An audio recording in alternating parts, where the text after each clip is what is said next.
Wow, we found out something incredible about the universe. It's not symmetrical. Why this changes our entire understanding of the cosmos and time after the Big Bang, and what the true shape of the universe looks like, you'll find out in this video, so be sure to stay tuned until the end. And if you like it, I'm galactically happy to get a thumbs up and a comment, because that's how we get the YouTube algorithm to show this video to even more people. Thanks a lot guys and welcome.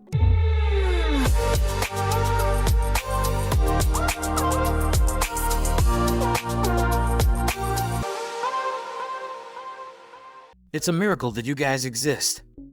On the one hand, of course, because you guys are so incredibly awesome for giving this video a thumbs up. On the other hand, because you were made of matter and one might actually suspect that no matter exists at all because it should have been destroyed by antimatter in the early stages of the cosmos.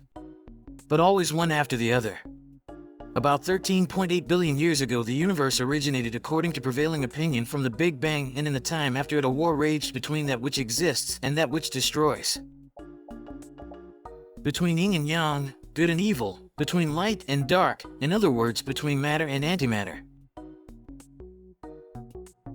Antimatter is the reflection of matter. When a particle, for example an atom, and an antiparticle meet, they cancel each other out. So, if now from some shadow world the antitem would appear and would touch me, then we both would be annihilated. Now it becomes mysterious. Because actually at the beginning of the cosmos matter and antimatter should have been present in equal quantities, since the universe originated in perfect symmetry. But that would mean that they would have annihilated each other. A universe with equal quantities of matter and antimatter would be a place of the destruction in which no complex matter could have originated. But if we look around now, then somehow matter seems to have one, doesn't it? Galaxies are made of matter, stars, planets, everything on our Earth, like for example pizza. Yummy, matter. The phenomenon that there is more matter than antimatter is called baryogenesis, and this is one of the greatest mysteries of all cosmology. How did the matter win this war, and why did the universe become so asymmetrical in our favor? That's where a new study has now made a breakthrough by looking at the current distribution of galaxies in space. The idea behind it, if we extrapolate back from the current situation in space to the time shortly after the Big Bang, we may be able to see what caused the break in symmetry that made possible the existence of everything that exists today. The only question is, what do we look for to find asymmetric distribution? And that's where the researchers had a very clever idea.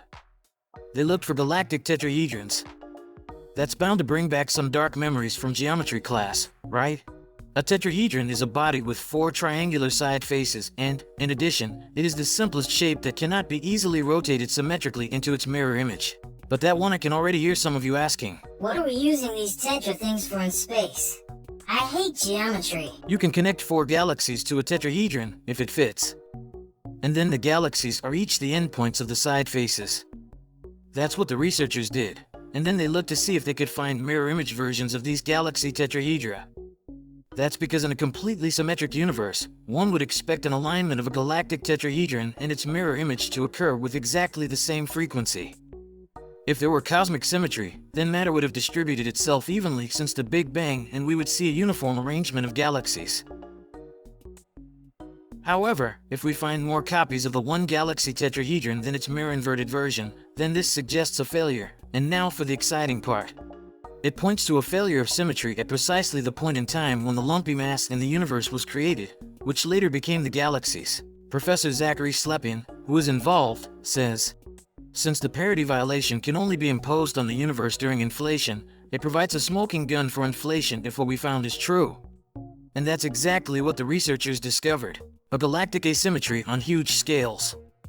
And we now know approximately when this asymmetry arose in the universe, and it occurred within the inflationary era, a time very shortly after the Big Bang when the fledgling universe was expanding rapidly. Since naturally all theories about this mysterious time after the Big Bang are very uncertain, none of us was there, we have by the new research work also at the same time a tangible proof that the inflation era has really taken place. Now, of course, one could question whether such far-reaching statements can be made on the basis of a couple of disdainful galaxy constellations. But we talk here about more than 1 million galaxies examined, half the tetrahedrons and their mirror images put together, and the distance measured. The researchers have used supercomputers to draw lines between each galaxy and 3 others to create a tetrahedron, and then the same with 3 more galaxies. Lines hundreds of millions of light years long were drawn to connect distant galaxies into these shapes, some of which were then larger than clusters of galaxies. So we now know approximately when matter triumphed over antimatter. But we still don't really know why. I would be interested very much in your theories. Why does the cosmos look today in such a way as looks? Why is there now more matter than antimatter? Why could thereby we originate? Write me your explanations very gladly in the comments. I am super curious what you think, and maybe we get an exciting discussion going. By the way, there's another striking asymmetry. Almost 85% of the people who watch my videos have not subscribed at all. So guys, if you are one of them, let's create this cosmic symmetry and subscribe to the channel. You really help me a lot to show my work here, and you won't miss any more galactic videos. Let's stay in the depths of the cosmos. In one of these asymmetric galaxies, there's life for sure. But what do aliens look like? Are they built in the same way as we are, namely carbon-based? Or is the life basis for aliens perhaps silicon? Why this can be at all, and how bizarrely silicon aliens would look, you see in the indicated video. Look at it absolutely times. And if you want to be optimally prepared for Christmas and support my channel, then check out the Astro Shop. Otherwise, I'd say see you in the next video. Take care, guys.